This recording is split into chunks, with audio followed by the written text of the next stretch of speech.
La famille, regardez cette vidéo jusqu'à la fin. Deux amis, même salle. Pendant la pause de l'après-midi, au moment du déjeuner, la première décide d'offrir un pain à la seconde.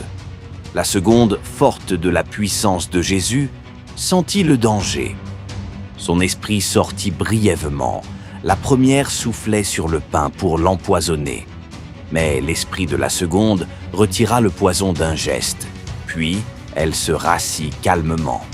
La première, convaincue que son plan fonctionne, s'approche avec un sourire. « Ma sœur, comment tu vas ? » ?»« Je vais bien.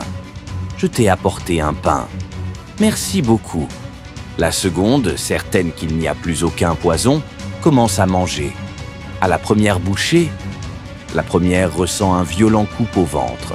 « Oh, oh, mon ventre. Tu as quoi ? » demande la seconde calmement. À la deuxième bouchée, la douleur augmente. « Ah, mon ventre !» À la troisième bouchée, elle crie encore plus fort. « Arrête de manger, s'il te plaît. Commence à arrêter. Ce n'est pas toi qui m'as donné ce pain. » À chaque bouchée que la seconde mange, la première souffre davantage. Il y a quelque chose dans le pain. Il y a quelque chose. Il n'y a rien dedans. Moi, je mange et je n'ai rien. La seconde continue de manger. Finalement, paniquée, la première avoue. Oui, j'ai mis du poison dedans. Je ne veux plus que tu évolues comme tu évolues. On est dans la même salle et je ne veux pas que tu avances plus que moi. La seconde la regarde droit dans les yeux. Donc tu as voulu me tuer. Pas par accident, mais par jalousie. Comment tu peux me faire ça ? Moi qui suis toujours avec toi. On travaille ensemble. Je t'aide. Je te soutiens. Je veux que tu avances avec moi. Et toi, au lieu de travailler sur toi-même, tu travailles pour me détruire ? Si tu avais mis la même énergie dans tes études que dans ta méchanceté, tu serais déjà loin. Mais écoute-moi bien, on ne combat pas celle ou celui que Dieu protège. Elle prend une dernière bouchée. La première pousse un cri terrible. Puis elle s'effondre. Silence. La seconde se lève calmement. Elle retourne en salle. La jalousie détruit celui qui la porte, pas celui qui est protégé. Les amis, activez la cloche de notification et restez connectés.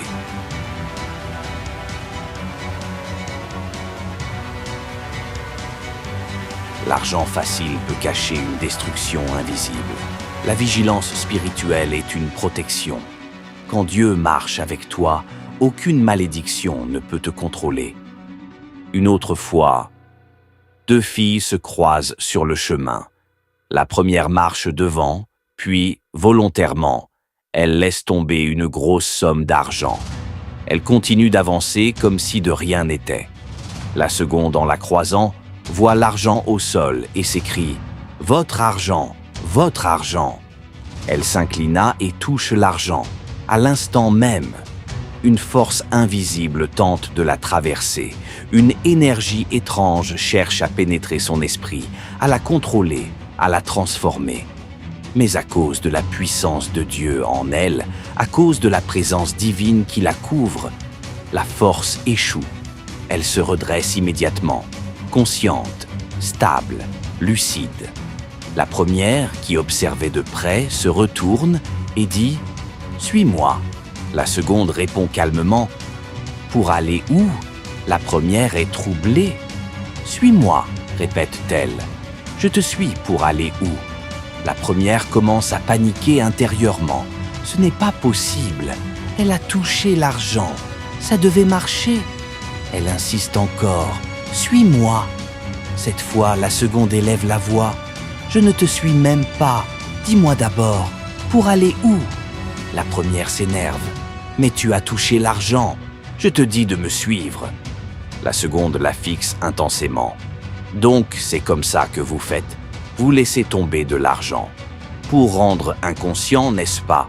C'est comme ça que des enfants disparaissent dans le quartier. » Silence. La première commence à trembler.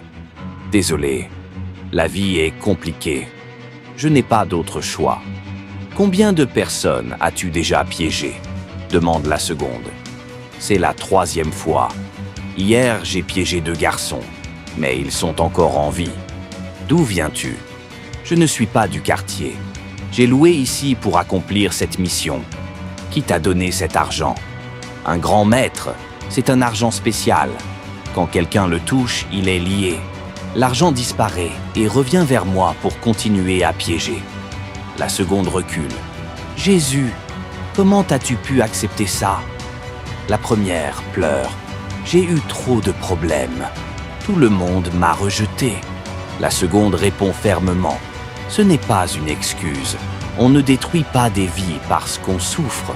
Aujourd'hui, tu as échoué, pas à cause de moi, mais à cause de la main de Dieu sur ma vie. La seconde commence à prier puissamment. Au nom puissant de Jésus-Christ, je déclare que toute force des ténèbres opérant à travers cet argent est brisée. Je commande que le feu de Dieu consume toute œuvre des ténèbres maintenant. À ces paroles, la première commence à crier, à trembler, à hurler. Elle se tord de douleur, pleure, puis prend la fuite.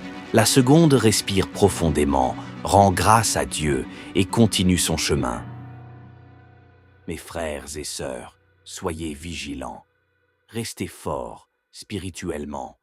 Ne suivez jamais quelqu'un sans savoir où il vous conduit. Abonnez-vous, commentez la vidéo, partagez-la et restez avec nous pour une toute nouvelle aventure. Phyros TV.